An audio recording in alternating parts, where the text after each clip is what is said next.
that same sort of education and buying decision that consumers are adopting to choose better food systems in land-based agriculture is happening now with aquaculture. And that's what Seatopia is there to do, is to provide transparent education into things like recirculating aquaculture systems, multi-trophic integrated aquaculture systems, algae-based feeds. These are the terms that over time will become commonplace as consumers learn to source seafood in a healthier, more sustainable way. Welcome to Winning at Work, the podcast for foodies, founders, and food and beverage professionals. You know, if you wanted to discover a new brand, a new food or beverage to try, there are literally thousands of companies out there. It is very difficult to do that. That's why we curate the different, the better, and the special brands here each and every week, so you don't have to do the heavy lifting. If you're a founder and you're looking to connect with other like-minded executives, we make that very easy. And if you just work in the food and beverage industry and you're looking for fresh inspiration, we have that here in spades. This episode is sponsored by Temple. Congratulations, you're selling in retail. But the competition is fierce and your brand is surrounded by similar products. How will consumers find you? Let Temple show you an innovative retail sales solution. Click on the Attract Consumers link below. Need to attract great employees? Click on the Hire Now below and we'll show you how to use your culture to help you stand out. Stay tuned for this week's episode. Welcome to Winning at Work, everybody. It is Tony, and I have got a topic today that I have really wanted to dive into much more. Well over a year ago, I got into aquafarming, aquaculture, and it's really where I was exposed to the benefits of sustainable seafood. So I am really excited to have James Arthur here today with me. He's the co-founder of Seatopia. Seatopia is this direct-to-consumer subscription box. You know, we've all become really familiar with, hey, picking your favorite foods and having it come, on a rotation. And this is really, if you want that highest quality seafood, right? Very sustainable, farm raised, right? The kind of quality that you might only find if you're at a really nice restaurant. Okay, now you can get that directly to your doorstep. So we're going to find out more about this, how they do it, but they're also working with lots of other farmers that kind of take on this same kind of mentality. So super excited. James, welcome into Winning at Work today, my friend. Thank you so much, Tony. I'm really grateful to be here sharing the mission of what we're doing with Seatopia with your audience. Yeah, this is definitely a mission. So are you on your yacht today, or are you actually land-based? I mean, every video I see, you're like shirtless with fish inside of a giant, ring of fish. So give us a visual. Where are you? Tell us someplace fun and exciting. Unfortunately, I'm grounded today. I've been anchored in California, back in Santa Monica now for almost a year. My wife and I lived aboard our sailboat for 10 years. We spent last year and a half going down to Costa Rica via our sailboat, visiting every major port and aquaculture project along the way, visiting all the marine natural parks, and really going deep into the working ocean fronts and understanding how aquaculture varies from project to project on the Pacific coast. We just recently had a baby, so we wanted to spend some time here in Southern California. I was hoping you'd be my first guest that was actually, not land-bound. I mean, we had such an opportunity here to do that today. All right. We'll do it again. We'll be back on our boat in the fall. We have to continue. There's a few more farms to visit. All right. Listen, James, a lot of foodies are always looking to discover new brands, things that are super healthy, that have big advantages for them. So walk us through really what is Seatopia? Okay, what are you raising? Why is it better? Kind of explain some of the nuances here for us. Yeah, absolutely. So maybe it's better to back up just a little bit. Before Seatopia, I was working with a handful of farms, one in particular in La Paz, raising some of the best quality yellowtail in the world. So taking a species of yellowtail that is native to the Sea of Cortez, which is part of Mexico, putting them into about 15 fish at a time into land-based pools where they spawn and breed, and then the fingerlings, the small baby fries, the baby fish, when they're big enough, are put back into the ocean in deep water ocean pens and fed an organic diet until they reach maturity and are ready to be harvested.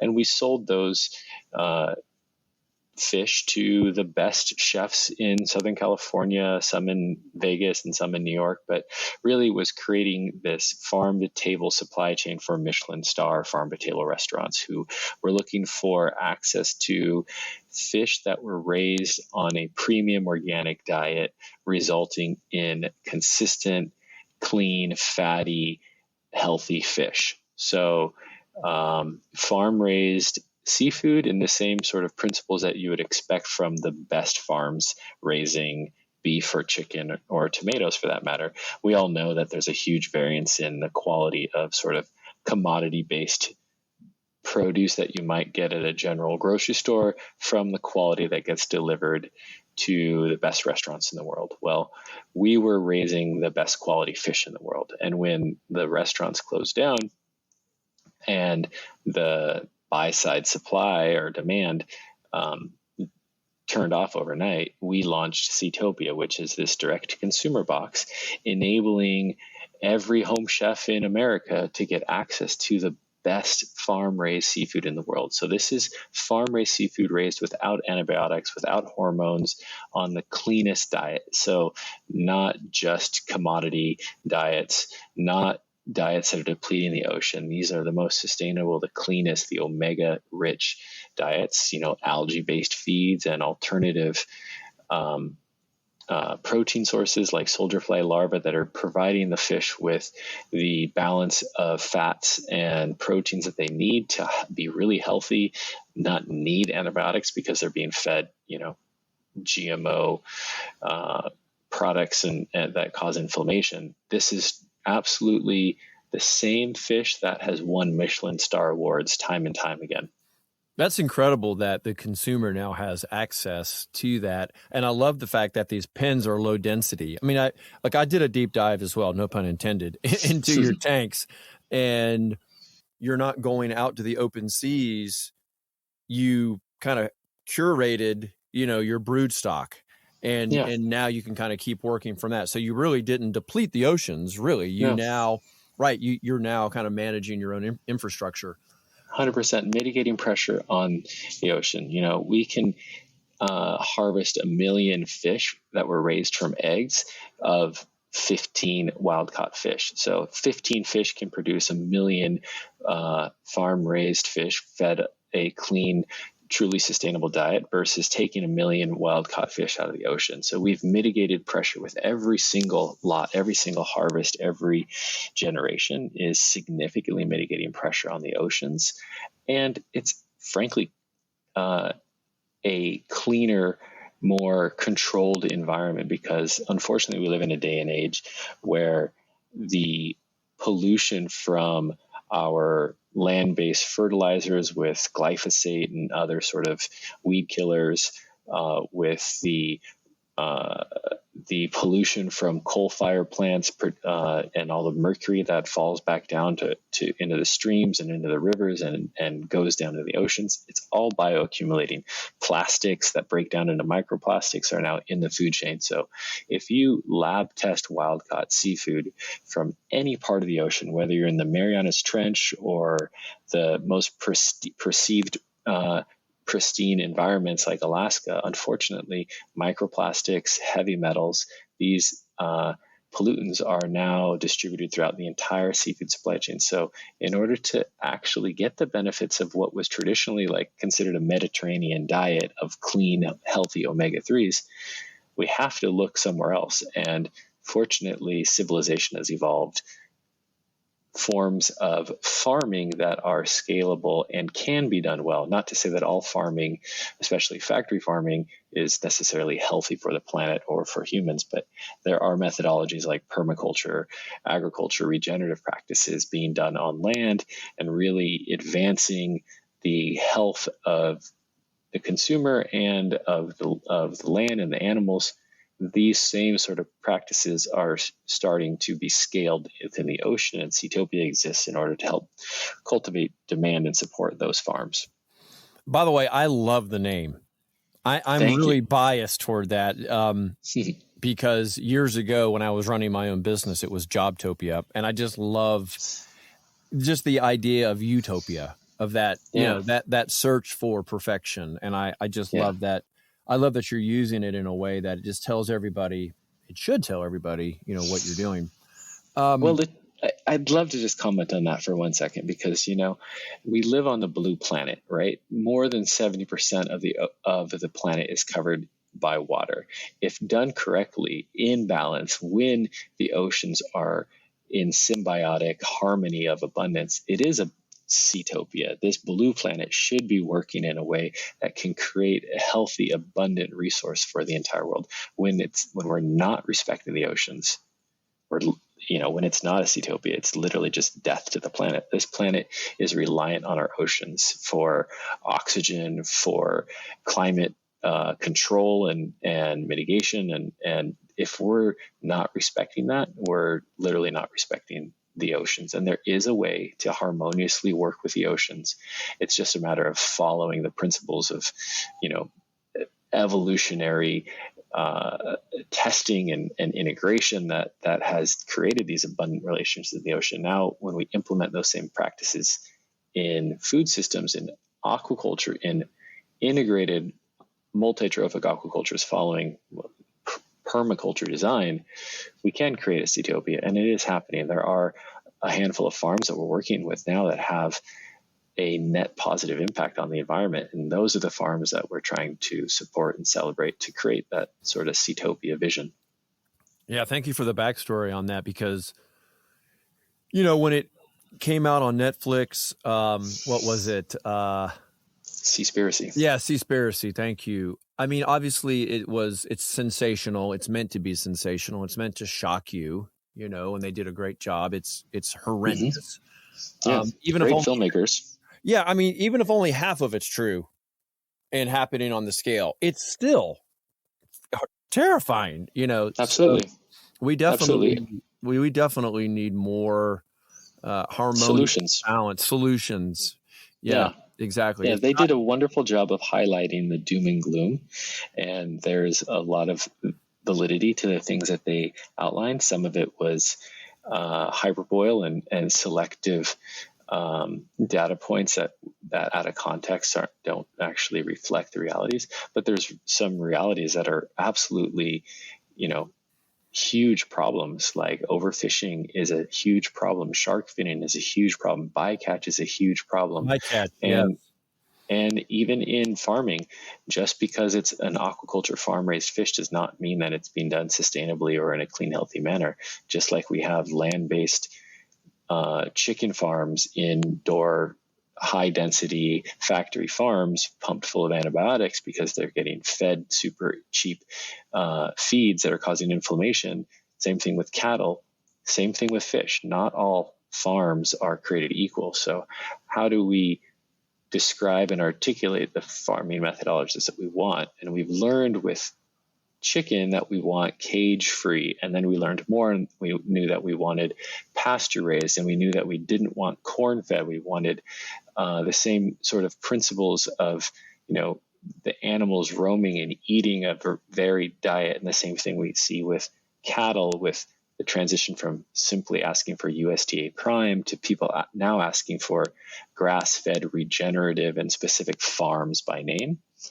That same sort of education and buying decision that consumers are adopting to choose better food systems in land-based agriculture is happening now with aquaculture. And that's what Seatopia is there to do, is to provide transparent education into things like recirculating aquaculture systems, multi-trophic integrated aquaculture systems, algae-based feeds. These are the terms that over time will become commonplace as consumers learn to source seafood in a healthier, more sustainable way. What is your ideal customer? What's that profile look like? When we brought chefs to the farms, it was great because they had the ability to taste the feed and swim with the fish and have an authentic connection and understanding of how these animals are being raised in the environment, who the farmers are. And the same sort of knowledge needs to be passed on to consumers. Who really cares about that information is really the question, right? So our demographic really falls in line with, do people care what they're eating? Do they care enough to know what their protein ate? So do you care what your chickens were fed? Do you care what your beef was fed? Do you care what fertilizers were put on your vegetables? Do you care if it was sprayed with pesticides? If you care about those things, then you'll probably also care about your seafood. And if you care whether or not your wild-caught seafood was exposed to DDT or microplastics or what are the levels of heavy metals, then you'll probably become very interested in what Seatopia is doing, because we're frankly the only channel that you can buy certified mercury safe seafood. Every single lot of product that it's harvested for Seatopia has a certificate of analysis that quantifies, for example, the heavy metals, and we can quantify microplastics and all these other things, the levels of omega-3s, and you can only do that in a controlled feed and controlled growing environment. You can't do that with wild-caught seafood that are swimming around exposed to a myriad of different things. If you catch, let's just say, 100 tons of salmon, and you do a test on one of those, it's not a valid control for the entire lot because they all came from different Where'd it environments. Come from? Exactly. Yeah. What did they eat? What river were they in? It's going to vary significantly. Some are going to have much higher levels of mercury or DDT or microplastics, depending on what environment they were in, what they were exposed to, what they ate. And in a controlled farming environment, you can literally provide the fish with the cleanest, healthiest feed from day one throughout its entire life cycle. You choose very specifically where the location of that farm is. Whether it's a land-based system or an offshore system, sited in an area with very clean water, with tons of current, low density, and then surround that farm with shellfish farms like mussels and oysters, and then surround that water with cleaners. Exactly, the filter feeders. Yeah. In a land-based system, livestock are kind of like bioreactors, right? They are distributing manure around the environment. Then you have other organisms like cover crop that come in and are going to put certain nutrients and minerals back into the soil.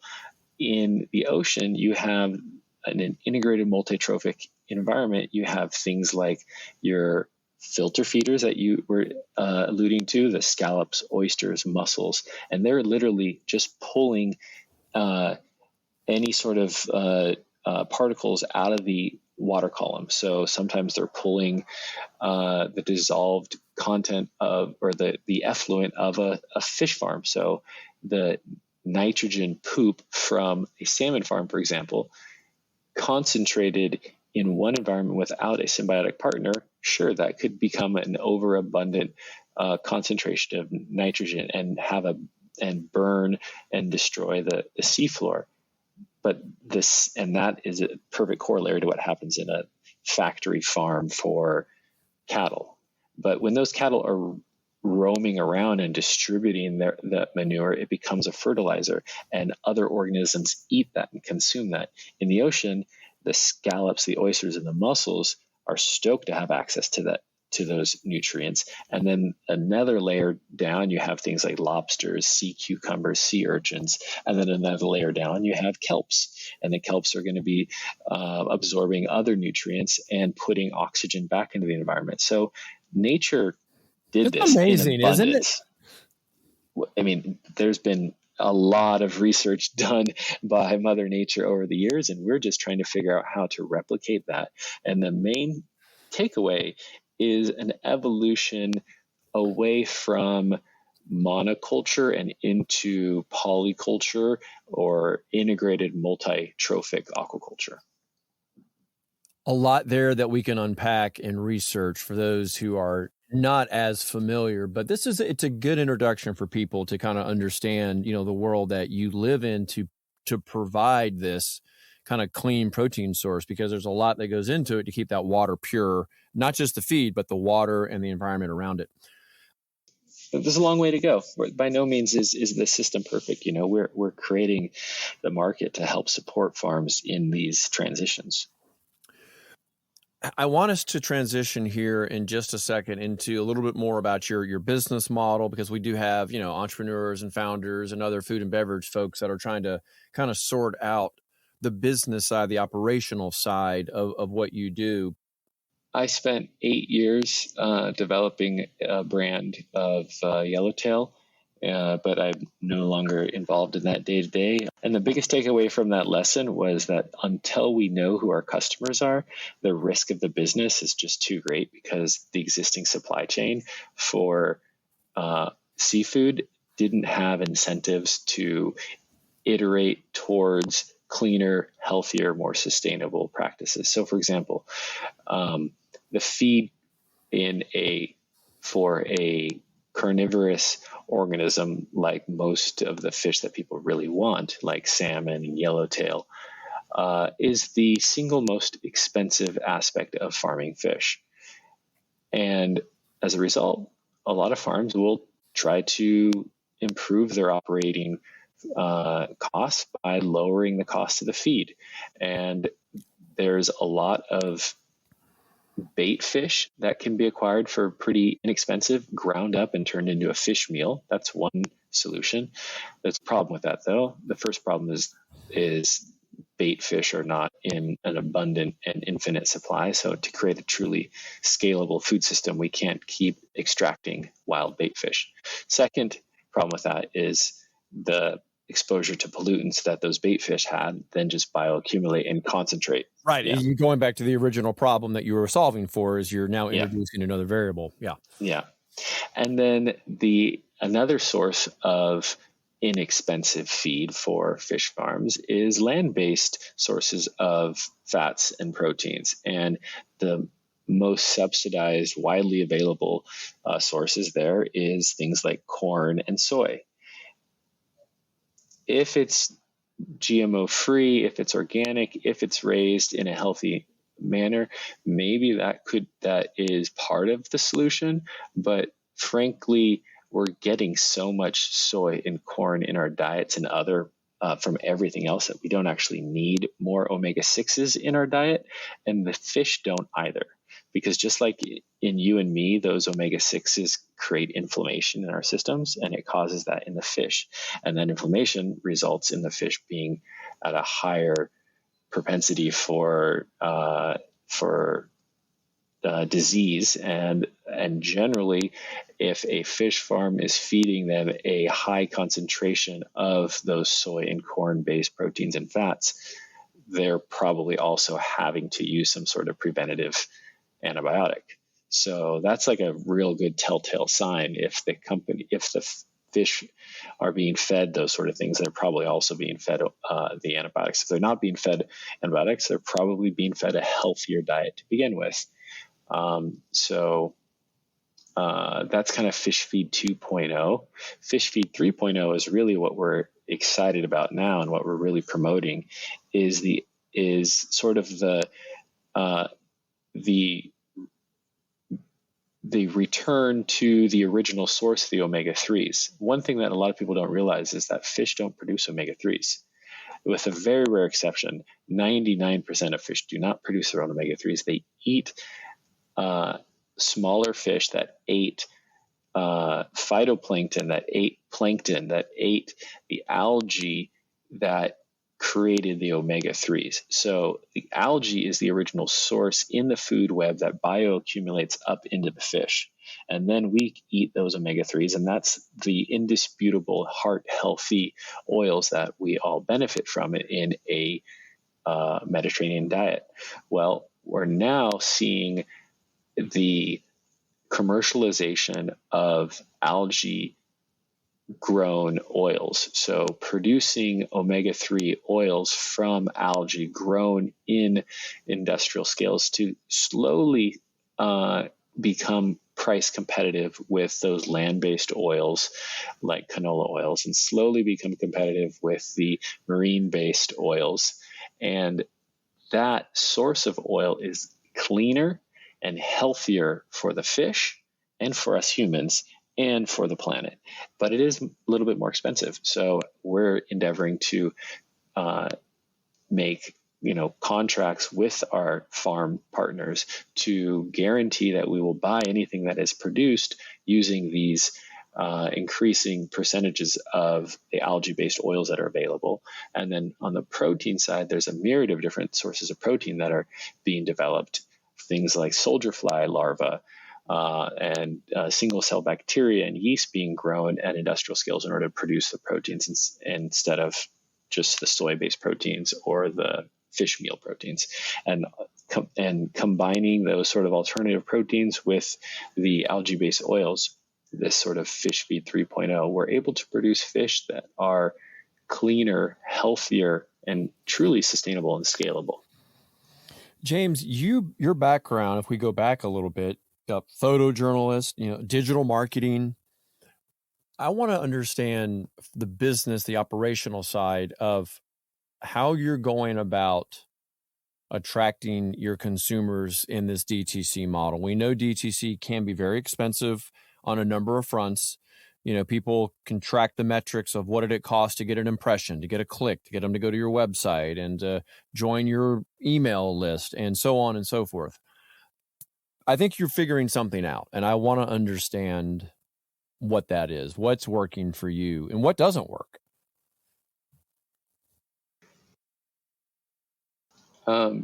Being authentic and transparent in our labeling, in our certificate of analysis, and providing a better product has been the cornerstone, right? Like, it doesn't matter if you have great marketing, if your product is just, mediocre or at best, people aren't going to come back. So one of the unique things about our business model being this subscription model is that we have a really strong recurring customer base, a really strong average lifetime value, and that is able to support other marketing areas. If we didn't have that, the business model, like selling seafood direct to consumer, is not easy. It is a heavy, expensive product. It is a high threshold to in order to make it work on a first time order basis. The customer has to come back and have a long lifetime value in order to make the business viable. The unit economics are fairly thin.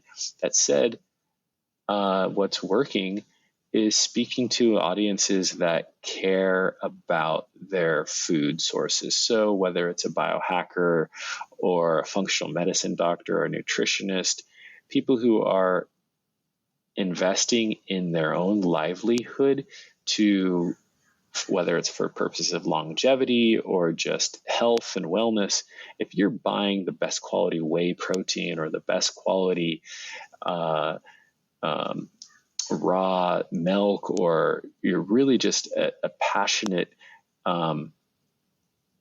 foodie looking for the best ingredients, you're going to see Seatopia not necessarily as expensive, but as a great value for the return on investment on what you're getting. You're getting something that's mercury free, that is sustainable, that's richer in omega-3s and quantifiably with quantifiable nutrition facts. That is something that you can't find anywhere else. So we've really focused on storytelling, long form content, whether that's podcasts or articles or newsletters or real world events. That's frankly what's worked. That and fortunately, it is a aesthetically beautiful business to be involved in. I enjoy what I do. I enjoy going to farms and documenting and telling the story of these farms, especially because it is something that a lot of people are not familiar with. A lot of people have at least a familiarity with what a land-based farm looks like or should look like. The aquaculture story, it's still being... It's very novel to people. It is. And Seaspiracy did a great job of planting a negative stigma out there. And it's our job now to shed light on the handful of farms that are doing it right, on the innovators, on the solutions. There are solutionaries that need to be celebrated as heroes. And that's what Seatopia is about. It would seem that creating partnerships with groups or organizations that you say, take a greater interest in their health would be a natural marketing partnership, for lack of a better word. Right. So what else are you doing to create community and engagement? I'm just curious because it feels like there's a lot here that people could talk about. You've got recipes, you've got all sorts of ways that people could be connecting together and bringing more people in. Is that just been a byproduct of what you're doing online, or were you very purposeful in trying to create spaces for that to happen? It's pretty organic, really. We're kind of nerdy in that when we first started Seatopia, we were delivering not on the calendar, but on the lunar calendar. So, in nature, there's so many cycles that are following the lunar calendar, from when fish breed and aggregate to spawning. All of these things happen generally in line with the lunar calendar, and a lot of fishermen follow those cycles as well. And so whether you're harvesting shrimp at the high tide, the peak high tide of the full moon and new moon, there was just a lot of calendar observation of lunar cycles. So we were initially, doing everything tied to that lunar cycle, and it created this interesting experience where once a month, our entire community was receiving this month's harvest with this month's recipe. And we were all creating these recipes at home and having, and this was during COVID, these disconnected but connected virtual dinners parties together, and sharing the stories and sharing the recipes and everybody cooking together. And it sort of organically grew from there to where we do have this sort of community, this collective of people who are every month sharing the stories of because Seatopia is sort of like a CSA box, a community supported agriculture box, where every season the availability changes, right? Some of these farms are not available 365 days a year, whether it's, there's peak seasons or fluctuations in temperature. Some of these things are quite seasonal. So we get new recipes and we get new products as the seasons change. And everybody in this community is having a similar connected experience. And so that's been kind of a fun, authentic evolution that we didn't necessarily plan, but just kind of happened because of our quirkiness in paying attention to Earth's cycles.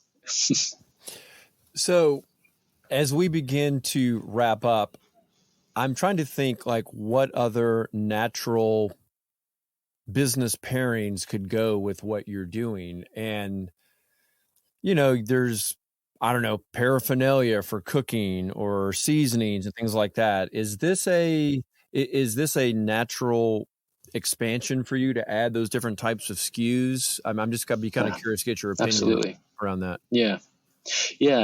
For what it's worth, Seatopia is really a startup. We didn't raise a bunch of money. We've grown pretty organically.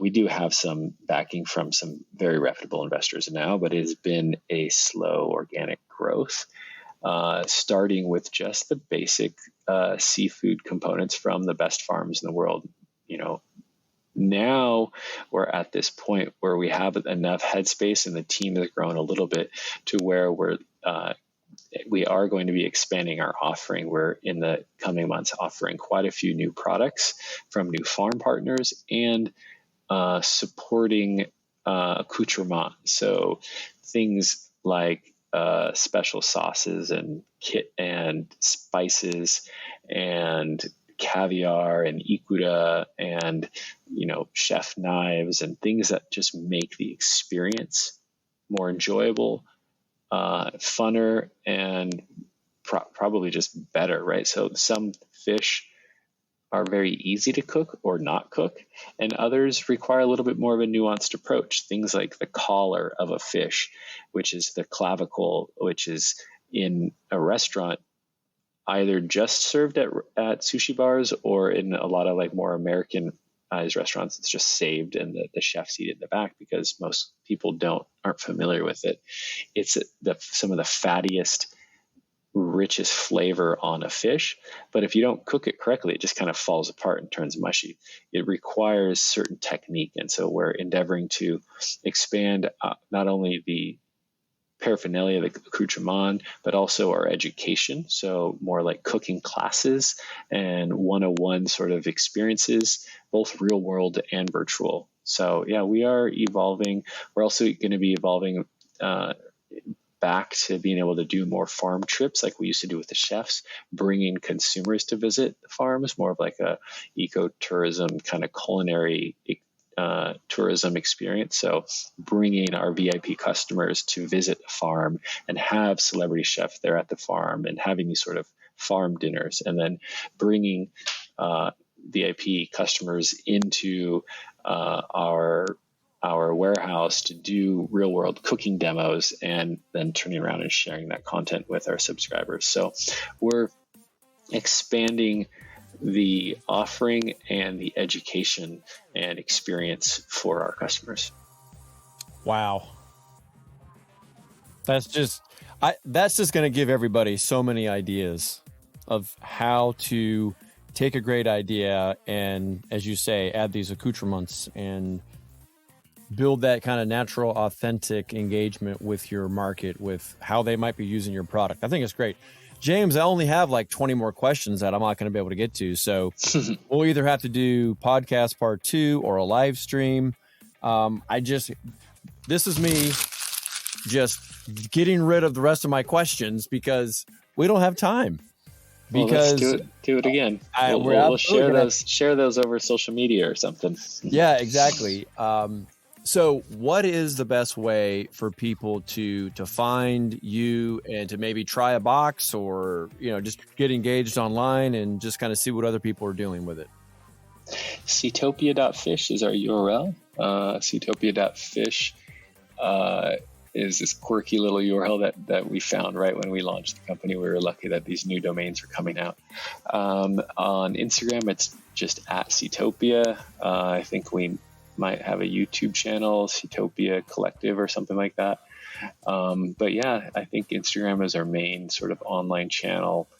We might have a Facebook as well. I actually have endeavored to remove myself from the social media on a day-to-day, but we do have a younger, very passionate and educated marine biology student who runs that and is doing a wonderful job. So we're available in all those channels and on Seatopia.fish, and we'd love to be more engaged with an audience of people who are passionate about food systems and are willing to get involved and vote with their fork for the future of food. Vote with their fork. I love it. Yes. I love it. James, fantastic talking to you. I feel I nerded out a little bit. That was really good. Fun. I got a lot out of that. I hope everyone else did too. Thanks so much, James, for being here on Winning at Work. My pleasure. Thank you, Tony. Cheers.